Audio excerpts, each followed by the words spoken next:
8 women say they are survivors of mental, physical, and emotional abuse they suffered at the hands of men at this North Jacksonville church. Now they're calling on others to come forward. The women are describing their experiences at Jacksonville Assembly of the Body of Christ Church following 3 arrests in a case of capital sexual battery. Pastor Paul Dyal was taken into custody Wednesday night, and Jerome Teschendorf and Vernon Williamson were arrested in Oklahoma. News4Jax reporter Marilyn Parker joins us live. Marilyn, as we're hearing from these women today, what have you been able to learn about the suspects who were arrested out of state?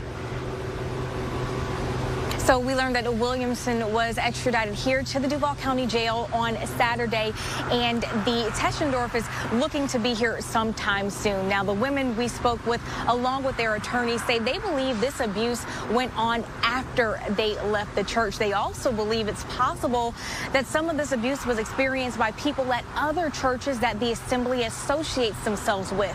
They described mental, emotional, and financial abuse from people at this church. They say it was only a matter of time that arrests were made and that they will be able to come forward and tell their stories.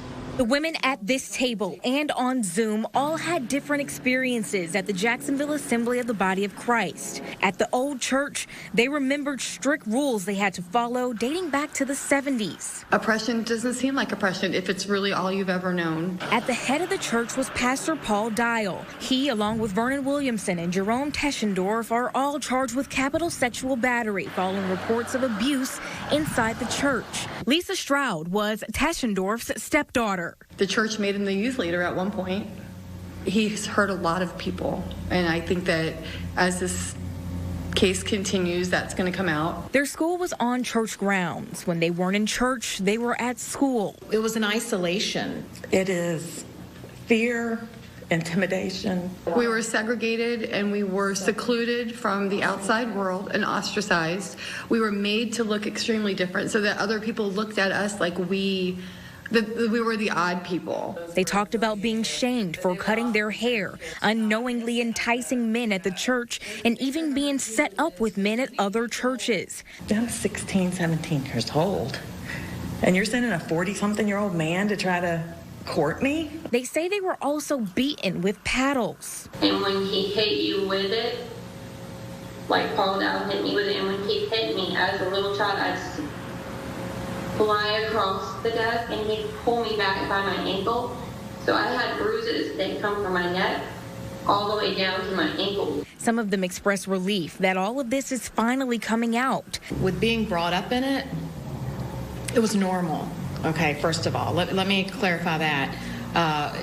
It became our normal. They say it was like being in their own world. Not knowing how they were treated wasn't okay. Now, their attorney, Cynthia Crawford, says some of the women are not speaking on all of their experiences with this church because that is essentially their case with the state attorney's office. However, they are asking any other folks who say they are survivors of abuse at this church to come forward. We have the attorney's information available right now on news4jax.com. Reporting live, Marilyn Parker, Channel 4, the local station. Marilyn, did the attorneys say exactly what they want from this case? So Attorney John Phillips said, usually you would hear attorneys say that they're demanding money or that they want to sue, but they said this is not a case that can be compensated by a dollar amount. He says there are victims out there who fall in line or within the statute of limitations that need to know their rights and that they have rights that still exist and they can do something about it. And ultimately, they say they want to provide a safe space for potential victims and give them more information. Thank you, Marilyn. Again, that's Marilyn Parker reporting live from downtown Jacksonville. Thank you, Marilyn.